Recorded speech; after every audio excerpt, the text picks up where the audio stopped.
Hello friends, मैं हूं अजीज शेख। आप देख रहे हैं मूवी स्टॉक चैनल, जिस पर आज मैं बात करने वाला हूं मैट्रिक्स रेजरेक्शन फिल्म के रिलीज किए गए ऑफिशियल ट्रेलर के बारे में, जिस ट्रेलर की लेंथ लगभग 3 मिनट की है, ताकि इस 3 मिनट के ट्रेलर को देखकर फैंस को यही गारंटी मिले कि स्टूडियो की तरफ से उनकी सारी की सारी चीजों को बहुत ही ज्यादा ध्यान में रखकर इस फिल्म के टाइटल के साथ साथ अब कैरेक्टर्स के साथ भी जस्टिस किया जाएगा, जिसका मैट्रिक्स फैंस काफी बेसब्री से वेट कर रहे थे। और हाँ, उसमें गिनती मेरी भी आती है, क्योंकि 90s के किड्स मैट्रिक्स फिल्म की ट्रिलॉजी को बहुत ही ज्यादा पसंद करते हैं, खास करके फिल्म के फर्स्ट और सेकंड पार्ट को, क्योंकि थर्ड पार्ट उस टाइम पर स्टोरी के हिसाब से लोगों को इतना ज्यादा समझ में नहीं आता था। लेकिन फिर भी फैंस इस फिल्म को जिन चीजों के लिए याद करते हैं वो है फिल्म के माइंड ब्लोइंग एक्शंस, जिनकी टेक्नोलॉजी उस टाइम के हिसाब से काफी ज्यादा अच्छी थी। हालांकि वो चीज आज की तारीख में बहुत ही ज्यादा सीजीआई की लगती है, लेकिन अब टेक्नोलॉजी बदल चुकी है, साथ ही साथ इस फिल्म की पूरी टाइमलाइन भी शायद से। लेकिन अब इस ट्रेलर के अकॉर्डिंग जिन सारे के सारे सीन्स को फिर से इस फिल्म में रिक्रिएट किया गया है, उनमें देखना इंटरेस्टिंग ये भी रहेगा कि ये फिल्म उन सभी चीजों को रिक्रिएट कर हमें मैट्रिक्स की उन्हीं फिल्मों की पुरानी दुनिया यानी कि उस टाइमलाइन में ले जाएगी, जिस टाइमलाइन में फोन के जरिए मैट्रिक्स की दुनिया से बाहर निकला जाता था। और हाँ, सबसे बड़ा सवाल यही कि नियो और ट्रिनिटी जिंदा कैसे है, क्योंकि उनका अंत हमने इस फिल्म के थर्ड पार्ट यानी कि रिवोल्यूशन में अपनी आंखों से बहुत ही अच्छी तरीके से देख रखा है। इसलिए शायद स्टूडियो की तरफ से इस बार के फिल्म के टाइटल में रिजरेक्शन का टाइटल डाला गया है, यानी कि सारी की सारी चीजें फिर से उठकर खड़ी होने ही वाली है, बट वो भी फ्रेश रिबूट्स के साथ। क्योंकि इस बार मॉर्बिस के कैरेक्टर का रोल प्ले करने के लिए लॉरेंस फिशबर्नी को नहीं बल्कि याया अब्दुल मतीन को बुलाया गया है, क्योंकि ट्रेलर में वही हमें यंग मॉर्बिस की तरह काफी ज्यादा दिख रहे हैं। बट ऐसा सब कुछ कैसे हुआ है, चलिए अब उन डिटेल्स की बात करते हैं। लेकिन उससे पहले बनती है एक मेजर स्पॉइलर वार्निंग, साथ ही साथ अब एक छोटी सी रिक्वेस्ट भी, जो है इस चैनल को सब्सक्राइब, वीडियो को लाइक और शेयर करने की।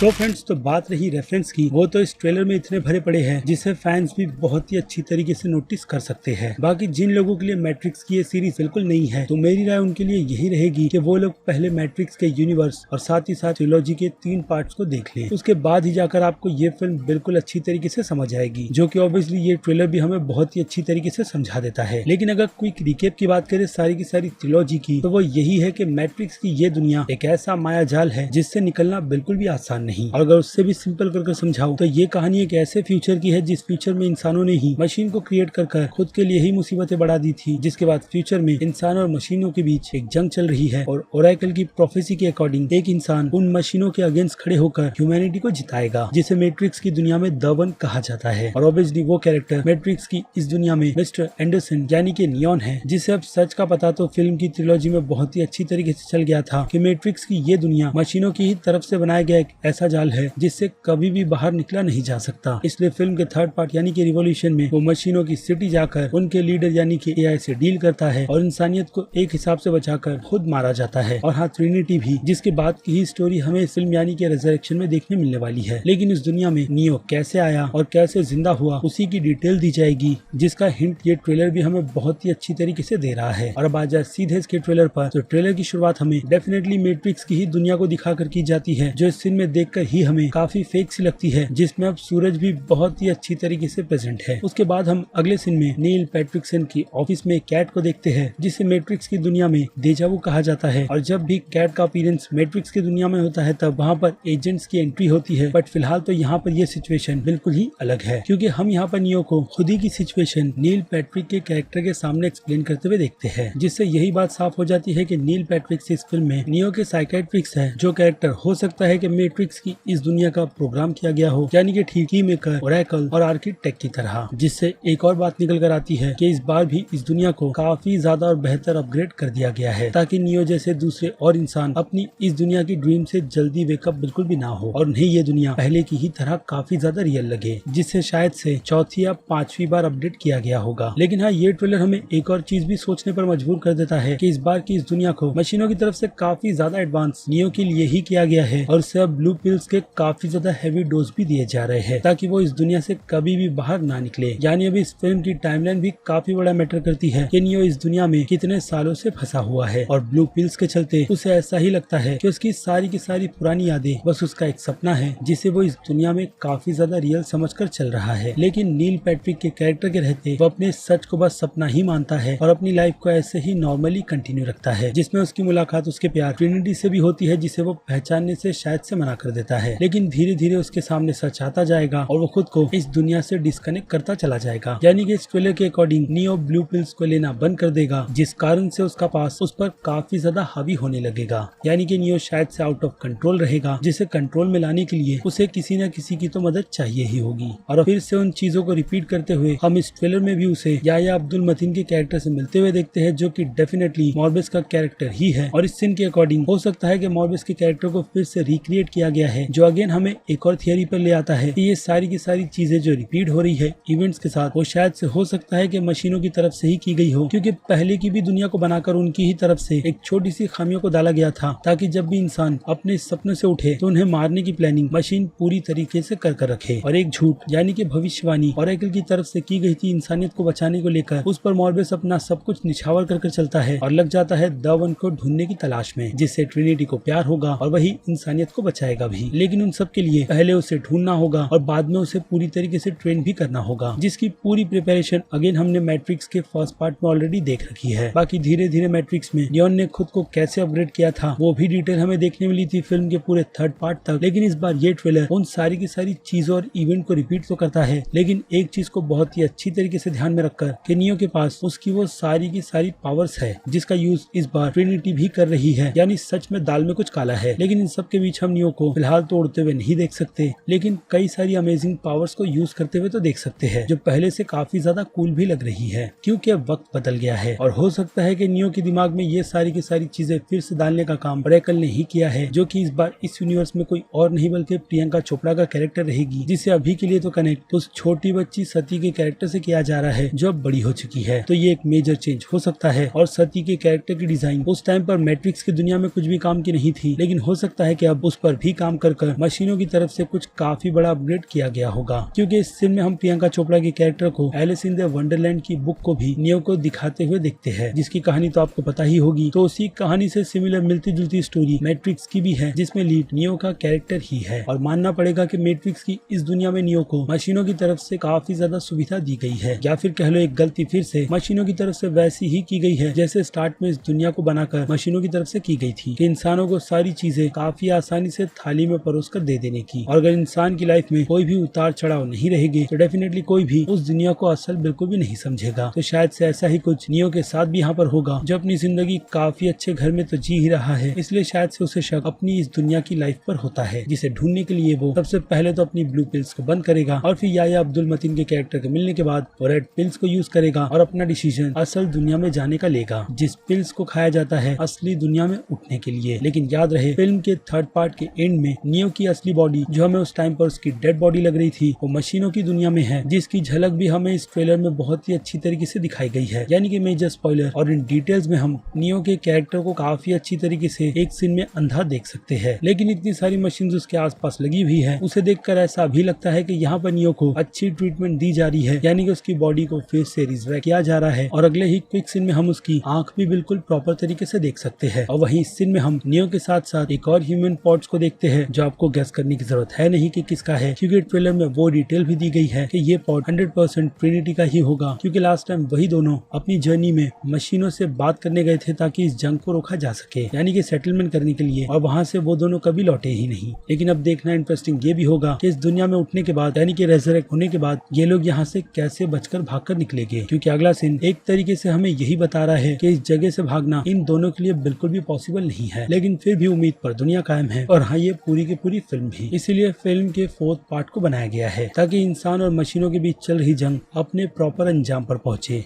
बाकी फिर से आ जाए रिपीट वाली चीजों पर, जैसे कि मैंने कहा ये ट्रेलर हमें फर्स्ट पार्ट की काफी ज्यादा याद दिलाता है, जिसमें नियो के पास पहुंचकर लोग उसे उसके पास को याद दिला रहे हैं। और यहाँ पर इस बार ये जिम्मेदारी क्रिस्टीना रिकी के कैरेक्टर ने ली है, जो उसे इस दुनिया से निकालकर, या फिर कह लो मॉर्फिस के कैरेक्टर से मिलाएगी, जहाँ पहुंचने के लिए नियो को सबसे पहले तो उस पर ट्रस्ट करना होगा। और ट्रस्ट के लिए हमें वहाँ पर व्हाइट रैबिट का टैटू भी दिखाया जाता है, यानी कि एक ईस्टर एग, जिससे बाय द वे मुझे याद आया कि इस पूरे ट्रेलर में हमें जेफरसन एरोप्लेन का सॉन्ग व्हाइट रैबिट बहुत ही अच्छी तरीके से सुनाया जाता जाता है, जो इस ट्रेलर में बिल्कुल परफेक्ट फिट भी हुआ है। जिसके बाद नियो उस पर ट्रस्ट कर सीधे उसके साथ एक दुनिया से दूसरी दुनिया में जाएगा, यानी कि इस बार के टेलीपोर्ट होने का तरीका काफी ज्यादा अलग है। अब आई डोंट नो कि ये तरीका फोन से हटाकर अपग्रेड किया गया है या फिर एक डोर खोलकर दूसरी जगह पे शॉर्टकट तरीके से पहुंचने के टेलीपोर्ट को, जिसमें हमें फिर से एक और मिरर का ईस्टर एग नजर आता है, जिससे निकलकर वो लोग अपने सीक्रेट बेस पर पहुंच जाते हैं। किसके पास फिलहाल तो उसकी डिटेल नहीं दी गई, लेकिन ये ट्रेलर हमें बताने की कोशिश करता है कि वो मॉर्फेस ही है जिससे नियो मिलकर अपनी सारी पुरानी यादों को ताजा करेगा, जो उसे किसी क्लब में मिलकर पिल्स भी ऑफर करता है। इसके अलावा मिरर की बात हो ही रही है तो इस सीन पर भी आ जाते हैं जिसमें हम नियो के कैरेक्टर को मिरर में काफी ज्यादा ओल्ड भी देखते हैं। और काफी ज्यादा ध्यान से देखने पर पहले तो मुझे ऐसा ही लग रहा था कि नियो मिरर में जिस शख्स को देख रहा है वो शायद से एजेंट स्मिथ का ओल्डर वर्जन हो, जिस कैरेक्टर की फिलहाल तो कंफर्मेशन नहीं की गई है क्योंकि उसका खात्मा इस दुनिया के सिस्टम से बहुत ही अच्छी तरीके से कर दिया गया था। लेकिन हु नोस कि सच है क्या। और उसके बाद मेरी दूसरी थियरी यही कहती है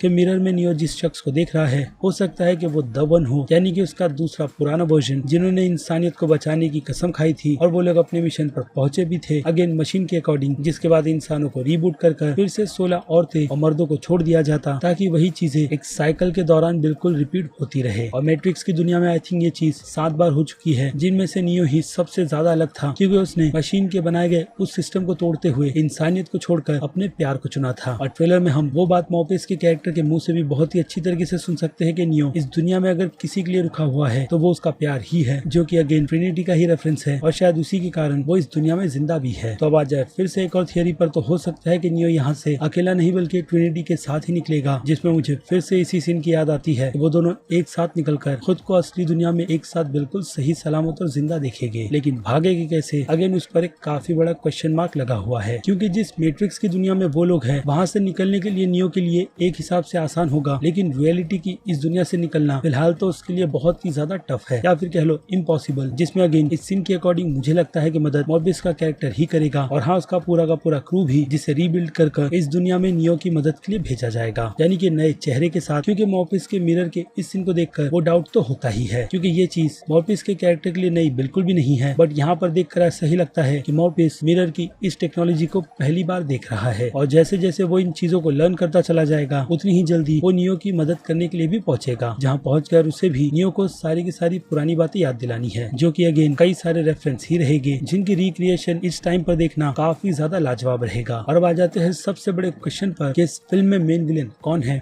तो फिलहाल तो ये trailer main villain Jonathan Grove के कैरेक्टर को ही विलेन दिखा रहा है, बाकी और किसी भी नहीं। और मैट्रिक्स की दुनिया से अब बात कर ले पुरानी कास्टिंग के रिटर्न की, तो वो नाम कियानू रीव्स और कैरी एनी मॉस के अलावा लैम्बर्ट विल्सन, जेडा पिंकेट स्मिथ और डैनियल बरहाडित का है। लेकिन हो सकता है कि इस फिल्म में और भी पुरानी कास्टिंग की गई हो जिनकी डिटेल फिलहाल तो रिवील नहीं की गई है, जो कि मुझे लगता है कि होनी भी नहीं चाहिए क्योंकि सरप्राइज नाम की भी कोई चीज होती है। और अब मुझे लगता है मेरी डिटेल को यहीं पर रोक देना चाहिए क्योंकि मैट्रिक्स की दुनिया को समझाने के लिए एक वीडियो काफी नहीं है, लेकिन मेरी पूरी कोशिश इस वीडियो में आपको पूरे के पूरे ट्रेलर की ब्रेकडाउन की एक्सप्लेन की थी, जिस पर मेरे हिसाब से मैंने 100% काम किया है। लेकिन अगर आपको लगता है कि मुझसे कोई चीज मिस हो गई है तो आप उस बारे में मुझे कमेंट करके बता सकते हैं। इसके अलावा अगर आप मैट्रिक्स की पूरी दुनिया को बहुत ही अच्छी तरीके से समझना चाहते हो तो उस बारे में भी मुझे कमेंट कर सकते हो, या फिर इस वीडियो को ज्यादा से ज्यादा लाइक, जिसका एम ज्यादा नहीं मैं 6000 का ही रखूंगा, जिस पर अगर ये टारगेट पहुंच गया तो डेफिनेटली मैं आपको मैट्रिक्स की पूरी दुनिया अपने दूसरे channel movie stock movie explain पर बहुत ही अच्छी तरीके से एक्सप्लेन कर समझा दूंगा, ताकि फिल्म के रिलीज से पहले आप मैट्रिक्स रेजरेक्शन के लिए पूरी तरीके से प्रिपेयर रहे और इस दुनिया को पहले से कई ज्यादा अच्छी तरीके से समझ भी जाए। इसलिए कमेंट करना बिल्कुल भी मत भूलिएगा और हाँ, इस वीडियो को लाइक करना भी। तो चलिए अब खत्म कर देते हैं वीडियो को यहीं पर। मैं हूँ अजीज शेख, आप देख रहे थे मूवी स्टॉक चैनल, जिसे अगर आपने अभी तक सब्सक्राइब नहीं किया है तो सब्सक्राइब कर लीजिए और बगल में बने हुए इस बेल आइकन के साथ साथ नोटिफिकेशन को भी ऑल पर क्लिक कर दीजिएगा। बाकी मैं मिलूंगा जल्दी आपसे दूसरी किसी वीडियो में किसी और फिल्म या फिर किसी और सीरीज के टॉपिक पर बात करते हुए। तब तक के लिए आप मेरे चैनल के बाकी दूसरे वीडियोस को एंजॉय कीजिए और टिल देन